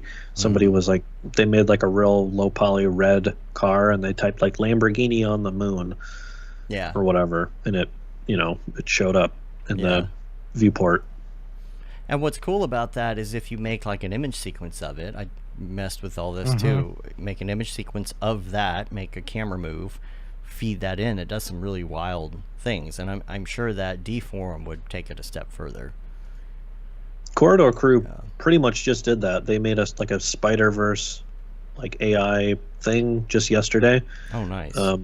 And so there's like some sequences in that where kind of playing into the Spider-Verse art style where it's like real loose and real graphical, where like even within one shot of a character, you know, having every frame be a different output, you know, as they're like rotating around something, it makes that sort of flickering, jittering kind of plays into that art style, which right now you might think like, well, that's aesthetically unappealing for like a realistic rendering art style, but for a graphical comic book art style, maybe right now the technology's at a point where it facilitates that well. In a weird way, that might actually get harder as the AI stuff gets better, because it would be more consistent, more coherent from frame to frame. I guess Nitro Man is working on a Cinema 4D plugin. That's at it right now. that's the one that I just mentioned. Yeah, the red Lamborghini on the moon or whatever. There you go. All right. Nice. Is it finished or he's working on it right now? I have no idea. No clue. Nitro 4D Gen AI version 1. Now, I wonder if you have to install Stable Diffusion locally to do this, or... Jeez. So let's see what it does here. Yeah, but like, it's not really doing anything in Cinema. It's just a... Yeah, what's the... It's just a Stable Diffusion build in Cinema. Cinema. That's weird. Oh, okay. See, the Blender one, I saw you would actually do, like... Is it in here somewhere? He's going through and creating textures with it and stuff like that, which is pretty cool. Okay. You know? It's not taking what's in the viewport and turning it into something. But that's what I want. Yeah. Yeah. We'll get there. It's a matter of 3D model Spider-Man in wireframe. Computer. Oh my gosh, that's awful. So, what other IRL art have you come across? Yeah, I mean, we can combining, you know, what we were just talking about, me going to museums and having this enlightening of like, oh, art's like really impressive, because I really didn't expose myself to art like that. And then at the very top of the show, when I was sort of saying like, I feel like as a benefit of this crypto stuff, we've gotten digital art to have some amount of a spotlight shown on it. So the next two things I've got are just some examples of that aren't Beeple. So DK, I believe he's a Korean born animator. You know, he's very much DK in the 2D sort of joysticks and sliders type art style. And I think I want to say he's had a piece sell for like either $100,000 or $1 million, Jeez. Which is awesome, because this is, at least for me, this is the biggest I've seen of this like sort of cartoony art style, almost harkening back to like the Flash, sort of, almost, not quite, but almost. So it's cool. It's not just like 3D like emissive, you know, shape with some Megascans trees, which was like what that was very reminiscent of like the first wave of like Nifty Gateway stuff, which, you know, not to knock any of that. I mean, it's a very popular art style, but we're starting to branch out there. You know, we're like 2 years bona fide into this whole NFT thing, and more art styles more art styles are starting to get a foothold within this, and as more time goes on, more and more niches, you know, street photography or graffiti or fashion, or, you know, take your pick. Like, they're gonna find their own ways into this medium, and different types of animation stuff are gonna go and you know, find their own mainstream appeal. So seeing DK start to see some success, and then another piece that Raoul Marx did. These tie back to an artist from sort of like the mid, like the 1940s, 1950s, 1960s, Alexander Calder. So these are like, they're mobiles, like little thing that hangs above the baby's bed. From what I understand, this didn't really exist. Those didn't really exist until he had made these art things, or like at least the terminology didn't really exist. And so some of these are really large, like this one's too big to fit in a building, but then he's got ones that are like, it's the height of you as you stand next to it. But over this past month or so, Raoul Marx, awesome. Saw this one, yeah. Amazing title sequence animator with formerly Elastic, now Antibody. He made digital versions of these in partnership with the family estate of Calder, because he's passed on now. So this is like digital art, like, oh cool, C4D Mograph combining with traditional sculptural art. Right.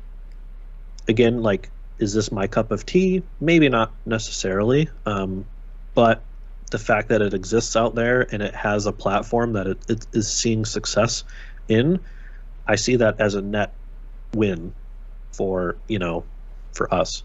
Yeah.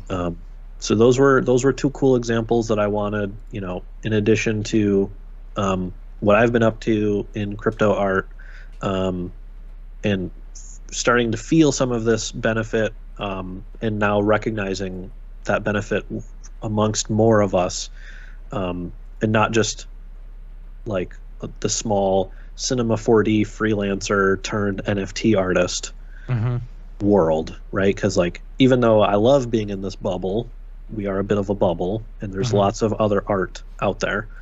So I love seeing that.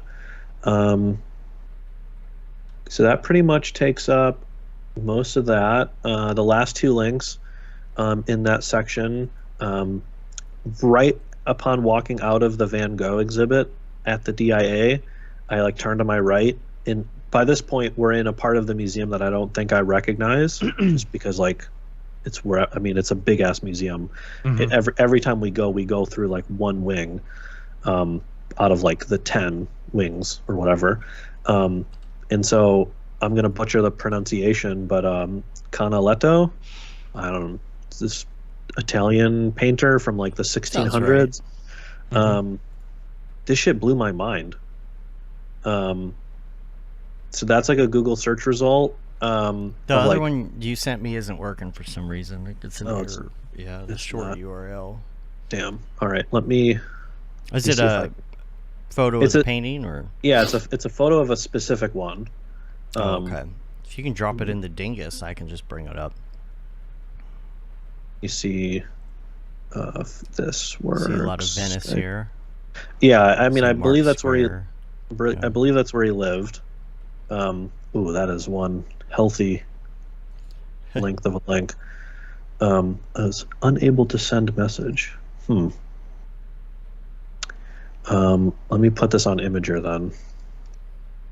You could always screenshot it and then paste it into Skype. Oh, can you? Yeah, like do a screenshot and then hit paste. Like screenshot the photo. All right, let me see if that works. Yeah, he's got a lot of stuff with St. Mark's Square in it for sure. All right, try that. Oh yeah, I got it. Here we go. Stand by. Oh, this is St. Mark's Square as well. There you go. Yeah. So just seeing the convergence of all of these archways as you go back in Z space, like on the right hand side of this, like, and again, this is like a painting that's like, it's like as wide as my arms, and you just get to get up close to it and look at it and think like, I mean, he must have had some sort of like slide rule or some sort of like contraption to do like parallel lines, Right. and like had this all like mapped out as a sketch, but just getting the consistency of like all of these archways going back in Z space. Oh yeah. And there's not, and like even on the ground, there's like a bit of texture and like like brick tiling within all of that tiling. There's like not one square inch of this painting where he phoned it in. Right. And I'm just like, I sat there for like 10 minutes just looking at this thing. Like Cameron from Ferris Bueller did. this was painted yeah. at 1730 or something. Just like, oh my, we didn't have anything that we use as modern human beings. And Homeboy spent 2 years on this.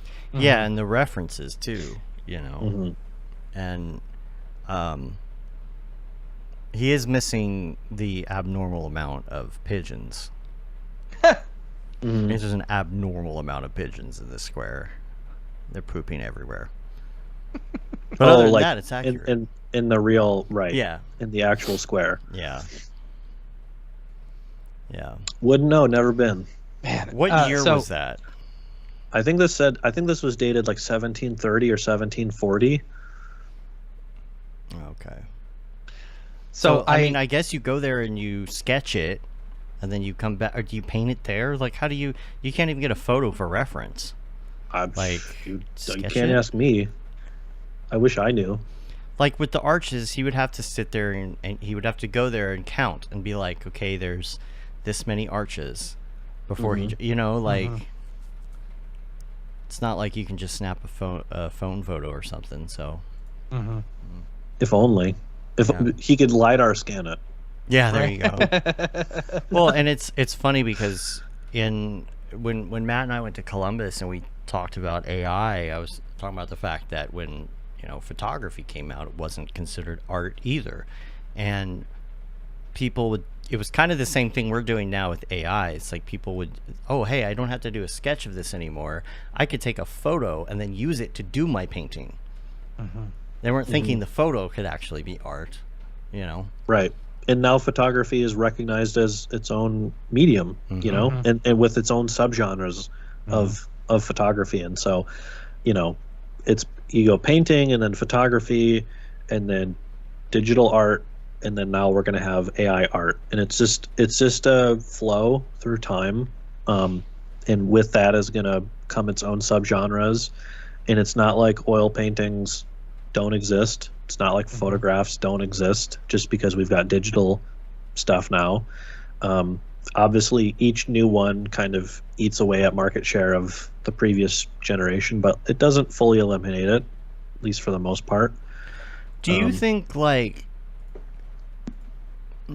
there'll be there's two different types of famous AI artists there could be somebody who's famous for being able to do good prompts a certain way, maybe with a certain version of their a certain trained version of their software, but also do you think that there will be famous AI artists that are AI? Well, it's interesting you say this because there's a crypto art thing called Botto project, Botto. I might have I feel like I either had it in my notes, but we didn't get to it last time around. But it's a once a week or once a month, I don't remember. It's a digital painting, AI. It's a completely AI made digital painting that gets put up on Super Rare. And then when they sell it, they use the money to buy back their own token, to kind of like burn their token, which thus sort of decreases the supply of that token, which theoretically over time should raise the value of it, yada yada, like whatever. It's its own thing. Not telling you to buy into it or not, but like Botto is an artist, or at least it's an account, and it's sold a hell of a lot more art than I've sold up to this point. And I don't know who runs it.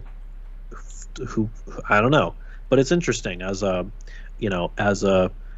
anonymous project. You've got like anonymous artists, and then you've got anonymous AI art. It's kind of like a mix of all of that. I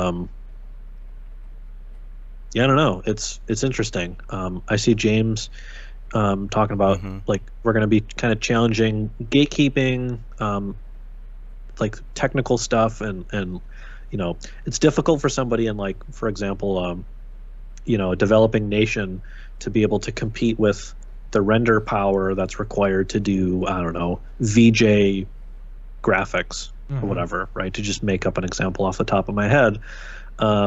AI might be a way that they can generate art, and through, I don't know, whatever, as this technology continues to develop, Somebody in that situation might be able to break into that industry and make art that can serve that purpose, where they wouldn't have been able to potentially, because wherever they live, they don't have access to these graphics cards or the exchange rate or the price of their electricity, like God knows what, you know.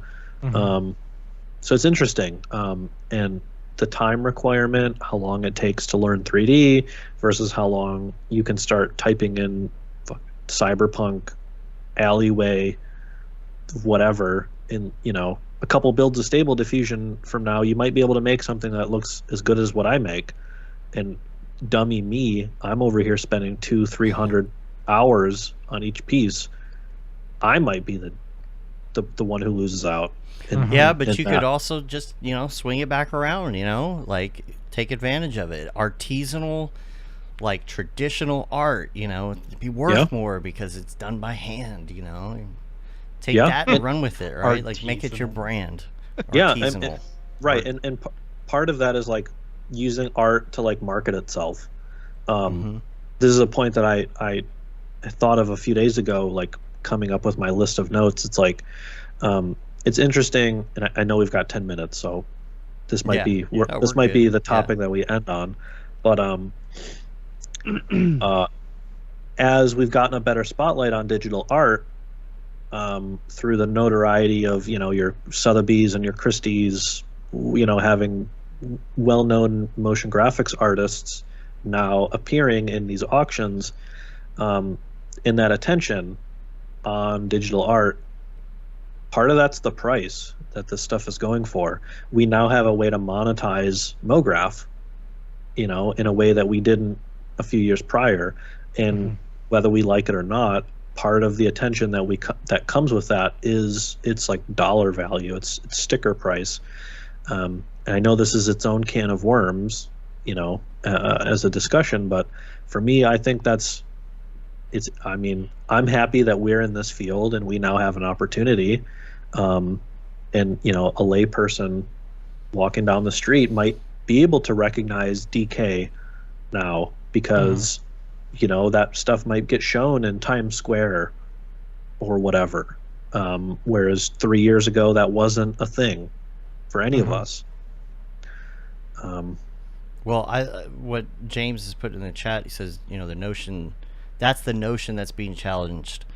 Does working hard on something matter if the end result is still powerful? And it just depends on the situation, because I don't know. I do that all the time. If it's something for a client, whatever gets the job done for the client, you know, whatever they're happy with, if there's an easy way to get to that point, I'm going to take the path of least resistance for a client, right?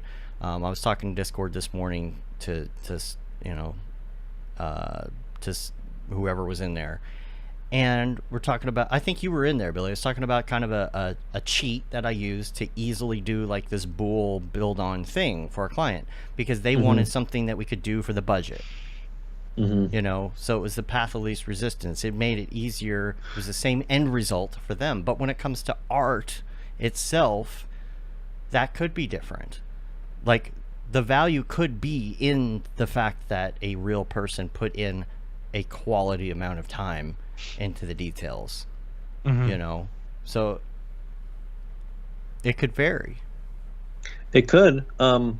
This is interesting. It's sort of related to, I'm gonna link a picture. There's a painting, or it's actually two paintings by Mark Rothko, you know, well-known artist in the second half of the 19th or 20th century. It's just giant painted squares. And for me, this falls into that camp of like the banana tape to the wall, right? Where it's in that camp of like this. On one hand, this frustrates me because my brain thinks of this as low effort art. But I've gotten better. I've had this explained to me now at this point in a way that I can actually understand. Is like, this frustrated me because I didn't understand that this person painted the square and I didn't. So you look at this and you're like, oh, it's a white square painted one color. And, well, this is bullshit that this sells for $1 million or whatever. But that person found a way to do it, and you didn't. and you have to kind of accept that. Right. And for me, as somebody who I hinge a lot of my enjoyment and what I get out of 3D as a byproduct of how much time I spend on a piece, like how much detail and like, you know, Easter eggs and like, you know, I make sure all the rigs are all good and the stuff's not clipping through and whatnot. I try not to take as many shortcuts as I have to. Not everyone works like that, and that's perfectly okay. Well, wouldn't a good analogy be like, let's say Beeple opened up Cinema 4D and rendered a cube and put that on display? Like, you know, that's going to go for something, but if I did it, it's not. That's POC, dude. Well, yeah, but there's also kind of stuff behind that too. There's physical art behind that, right? Yeah, and I see like you know, there's a bit I don't want to say a rebuttal, but you know, some responses in chat, and that's just like I don't necessarily feel attracted to a piece of art like this where like I want to stare at it, because some people look at this and like they can like see the brushstrokes and they get kind of lost, like they get mesmerized looking at it. And I'm obviously I'm not going to take that away from a person who likes something like a Rothko square, but for the longest time, not really being familiar with the art world because I went to a community college, it frustrated me of like, why is this modern art, you know, nonsense worth something? And then eventually, thankfully, I had it explained to me.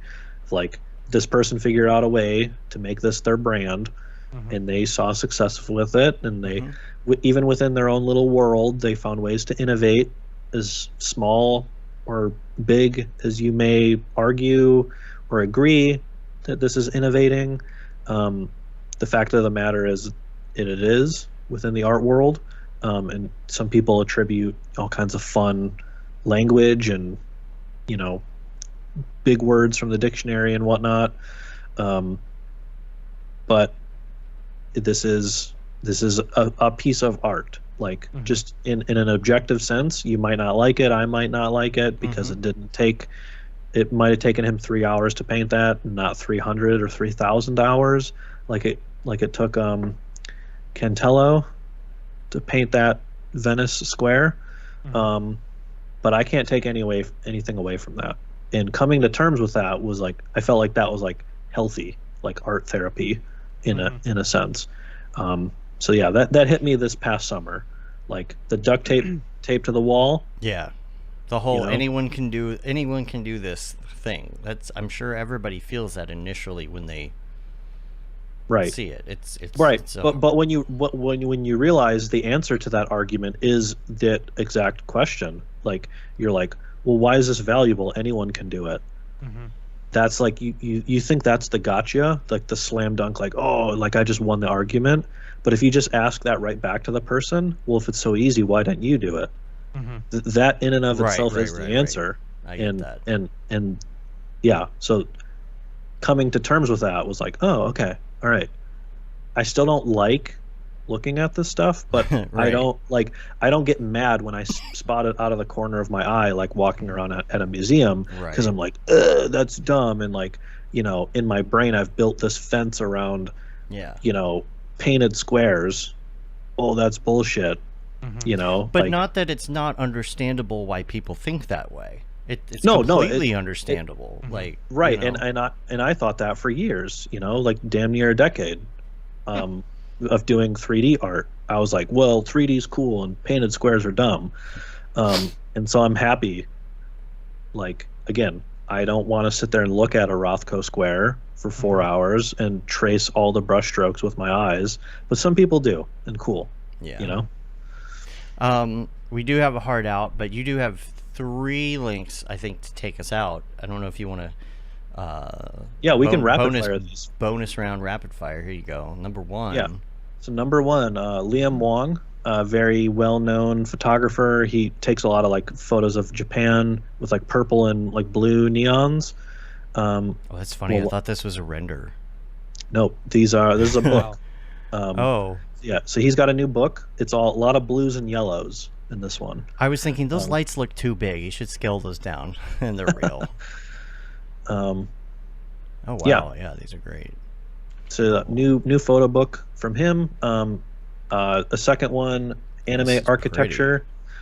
This is a lot of art from Akira, Ghost in the Shell, Metropolis, like all kinds of OG anime stuff. This is all curated and put together by a German fellow, Stefan Rickelis, I believe. Probably butchering that pronunciation. Photography.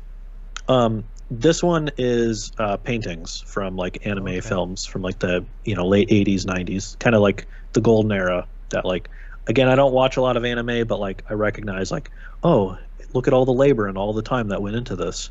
Mm-hmm. I can appreciate that. Next link is awesome friend Cornelius Domrich, aka Zomax. He streams on Twitch now 4 or 5 days a week for like 6 hours at a time. Dude's a machine. He just finished a piece. I think I saw him tweet out like he's rendering. We've been chatting about that. Yeah. That's all I'm gonna say. No, I just, again, having found some own success of my own right, I want to try my hand at like supporting other artists and stuff. Yeah. So I think it would be fun to throw my hat into the collector game a little bit. And that's pretty much it. The last thing was the NVIDIA drivers, which was the very first thing we wound up actually talking about. So that's it. We made it through the list. Nice. We made it. All right. Well, we got to get out of here quickly. Please rate us on iTunes, leave a review, subscribe on your podcatcher of choice, help get our ratings up. You can say you've been there, done that, got the t-shirt with the Mograph logo tee, the Paul Babb Feel the Babb 2020 shirt. All the profits from that go to Doctors Without Borders. The Render Things t-shirt, hoodie, and long sleeve tee, the Mograph Blandishment shirt, and then that Render is Fire shirt, which you're only allowed to wear ironically, unless you're shams. Yeah. And remember to hit us up online on the socials and things. Hit us at mograph.com/live if you want to see previous episodes, find out when new episodes are coming out, and youtube.com/mograph, and then Mograph TV, turn it on, rip the knob off. There it is. And Billy, where can we find all your things? Pretty much either my human name or my internet name, Gurnge. Easy enough. It's good SEO on either front. There you go. Cool. All right. Well, thanks again for being on, man. It's always good discussion, and copious notes, which I like, So I don't have to think about it, It's great. I can just show up. So, Yep. Cool. All right. Well, we're going to get out of here. Until next time, I'm Dave. And I'm Matt. And I'm Billy. Have a good one. Later, yo.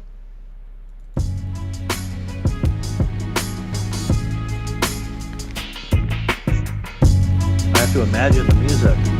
Yeah. I don't hear it. It's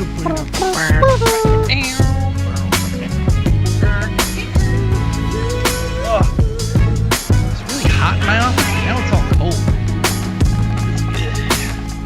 It's good, bro. That was a good show.